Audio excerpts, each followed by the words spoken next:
वरिष्ठ नेताओं के माध्यम से प्रेस कॉन्फ्रेंस के माध्यम से लगातार अपने विचारों को अपने चुनावी अभियान के बारे में और इस सत्ता में अहंकार में डूबी सरकार के कुरीतियों को लेकर लगातार मुखरता के साथ में प्रेस वार्ता में अपनी बातों को रख रही है। इसी के निमित्त पार्टी के सभी वरिष्ठ नेता प्रतिदिन इसी प्रेस वार्ता करते हैं। आज की इस प्रेस वार्ता में इस प्रदेश के पूर्व मुख्यमंत्री, पार्टी के वरिष्ठ नेता, पूर्व केंद्रीय मंत्री और हम सभी के अभिभावक आदरणीय अर्जुन मुंडा जी मंच पर उपस्थित है। मैं उनका मंच पर स्वागत, अभिनंदन और जोहार करता हूं। साथ ही पार्टी के प्रदेश उपाध्यक्ष आदरणीय भानुकुल साहे जी मंच पर उपस्थित है। मैं उनका स्वागत करता हूं, जोहार करता हूं। अपने पार्टी के पूर्व प्रदेश अध्यक्ष और पार्टी के वरिष्ठ नेता आदरणीय दिनेशानंद गोस्वामी जी भी मंच पर उपस्थित है। मैं उनका स्वागत, अभिनंदन, जोहार करता हूं। साथ ही इस पूरे चुनावी अभियान में अपने नेतृत्व में जिस चुनाव अभियान को देख रहे हैं, ऐसे चुनाव के प्रभारी संयोजक आदरणीय अभय सिंह जी मंच पर उपस्थित है। उनका स्वागत, अभिनंदन, जोहार करता हूँ। मेरे बगल में जिनके जिला में यह विधानसभा चुनाव का कार्यक्रम हो रहा है, ऐसे हमारे कर्मठ जुझारू अध्यक्ष चंडी चरण साहू जी मंच पर उपस्थित है। उनका स्वागत, अभिनंदन, जोहार करता हूँ। साथ ही लखन माडी जी उपस्थित है, प्रत्याशी रहे घाटशिला से, उनका मैं स्वागत, अभिनंदन, जोहार करता हूँ। साथ ही अपने पार्टी के वरिष्ठ नेता साहू जी उपस्थित है, उनका भी मैं स्वागत करता हूँ। और बिना विलंब करते हुए, चूंकि 1 घंटा में विलंब चल रहे हैं, तो बिना विलंब करते हुए अपने पार्टी के वरिष्ठ नेता और हम सभी के अभिभावक और अपने ओजस्वी वक्तव्य से हम सभी को ओतप्रोत करने वाले ऐसे आदरणीय अर्जुन मुंडा जी से आग्रह करते हैं कि आप सभी के बीच अपनी बातों को रखें। आज मैं यहाँ पर घाटशिला के उपचुनाव के निमित्त कई स्थानों पर प्रवास करते हुए आप सबों के साथ संवाद कर रहा हूँ और आप सभी पहले से परिचित है और सबका परिचय हमारे प्रवक्ता ने आपसे कराया। सभी की उपस्थिति में आप सबों से संवाद करते हुए मैं निश्चित रूप से ये कहूँगा कि झारखंड प्रदेश जो इस समय 25 साल की यात्रा पूरा कर रहा है, और यदि हम ये कहें कि 2000 में जिस शिशु का जन्म हुआ वो 25 साल का हो चुका है। आपके परिवार में, राज्य में तमाम जो कोई भी नागरिक जिसके घर में ऐसे शिशु का आगमन हुआ है वो 25 वर्ष का हो गया है, तो आप समझ सकते हैं कि उस 25 वर्ष के युवा या युवती की भूमिका क्या होना चाहिए और राज्य को बनाने के पीछे उस युवक और युवती के प्रति हमारी प्रतिबद्धता कैसे होनी चाहिए थी। तो ये वास्तविक रूप से मैं कहूँगा कि जहाँ 25 वर्षों की यात्रा झारखंड पूरा कर रहा है, भगवान बिरसा मुंडा के 150 जन्म जयंती, 150वां जन्म जयंती पूरे वर्ष तक मनाने का संकल्प भारत सरकार के माध्यम से यहाँ के धरती पुत्र योद्धा को सही तरीके से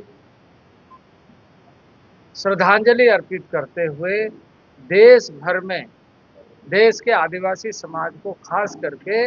और देश भर में देशवासियों को इस बात के लिए गर्व महसूस करे कि एक आदिवासी बालक गांव में पैदा होकर किस तरीके से अंग्रेजों के खिलाफ लड़ाई लड़ते हुए अपनी ऐतिहासिक पृष्ठभूमि बनाई और जिसको आज नमन किया जा रहा है, जिसका 150वां जयंती मनाने का घोषणा भारत सरकार ने किया है। और उसी उपलक्ष्य में इस बात को ध्यान में रखते हुए ही 2000 को झारखंड राज्य की स्थापना हुई। झारखंड राज्य की स्थापना दिवस के मुख्य उद्देश्य उस विभूति को नमन करना जिन्होंने अंग्रेजों के साथ लोहा लिया। पर जहां 25 वर्षों की यात्रा यह राज्य पूरा कर रहा है, झारखंड सरकार भगवान बिरसा मुंडा को भुला नहीं। आज 7 नवंबर है, पर 7 नवंबर का और 15 नवंबर का जो अंतर है कुछ ही दिनों का है, लेकिन भगवान बिरसा मुंडा के उस जीवन को जीवंत बनाए रखने के लिए झारखंड सरकार की कोई योजना नहीं। तो इस तरीके से वो अपने पूर्वजों को भूलने का काम वर्तमान सरकार कर रही है। वहीं जब उन्हें भूल गए तो उनके नीति सिद्धांतों को भी भूल गए। जो मूलभूत बातें थी उन मूलभूत बातों से हट करके इस समय संसाधनों की लूट, जिन कारणों से लोगों ने लंबे कालखंड तक झारखंड की आकांक्षा रखी कि उनके जल जंगल जमीन बचे रहे, उस पर लगातार हमला। और आज यदि हम देखें तो बहुत बड़ी संख्या में जनजातीय समाज मुकदमे से फंसी हुई, अपने ही जमीन को अपना जमीन एक आदिवासी परिवार ये सुनिश्चित नहीं कर पा रहा है कि वो उनकी ही जमीन है, बल्कि इस तरह के पेंच लगाई जा रही है कि वो अपनी जमीन से बेदखल हो रहा है। CNT एक्ट की धज्जियां उड़ाई जा रही है, अनुसूचित क्षेत्र का प्रबंधन, जनजातीय प्रबंधन ध्वस्त हो चुका है, जनजातीय सलाहकार परिषद डिफंक्ट है। जनजातीय सलाहकार परिषद के माध्यम से जनजातीय प्रशासन का जो ऑडिट होना चाहिए वो ऑडिट और उसकी रिपोर्ट अब राष्ट्रपति को भेजने की एक जो प्रतिबद्धता सरकार की होती है वो खत्म हो चुकी है। आज यहाँ पर आदिवासी या आप कहिए यहाँ के रहने वाले तमाम लोग त्रस्त हो चुके हैं। वास्तविक स्थिति ये बन गई है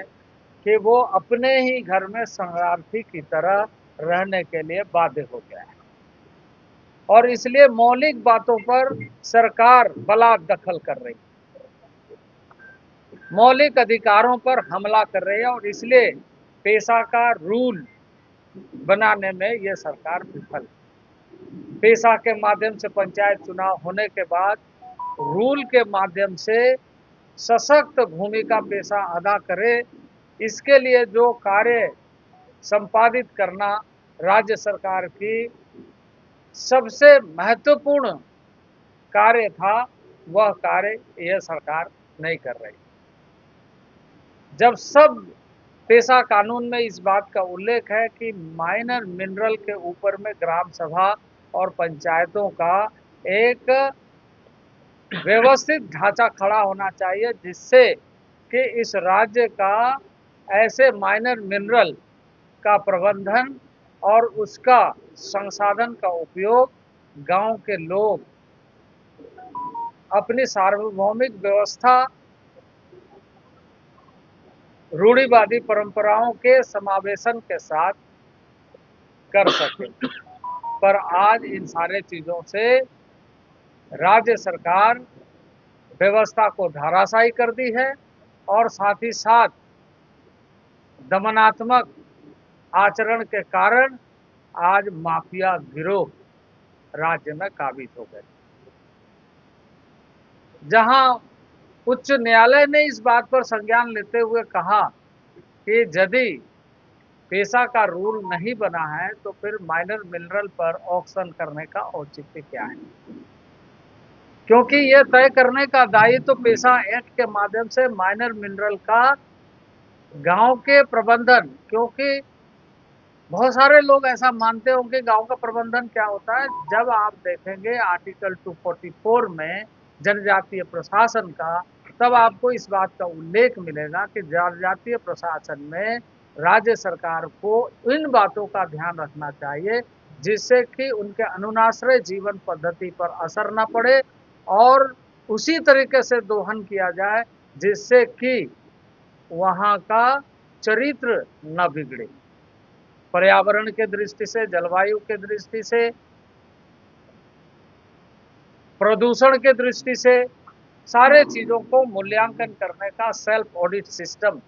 डेवलप हो और गांव के लोग स्वयं इस बात को कहे कि यह हमारे लिए उचित है, यह हमारे लिए अनुचित है। यानी गांव के क्षेत्र के अनुसूचित क्षेत्रों के शेड्यूल्ड एरिया के एडमिनिस्ट्रेशन में रेफरेंडम प्रोसेस लागू करते हुए गवर्नेंस को एस्टेब्लिश करना चाहिए। लेकिन राज्य सरकार इन सारे चीज़ों में विफल हो गई है, धारा बदल चुकी है। कहने के लिए ये कह सकते हैं कि वो आंदोलनकारी, पर आंदोलन को एक तरीके से हाशिए पर खड़ा कर दिया है और वैसे लोगों की भावनाओं को आहत कर दिया है जिन लोगों ने सपने देख करके राज्य को बनाने का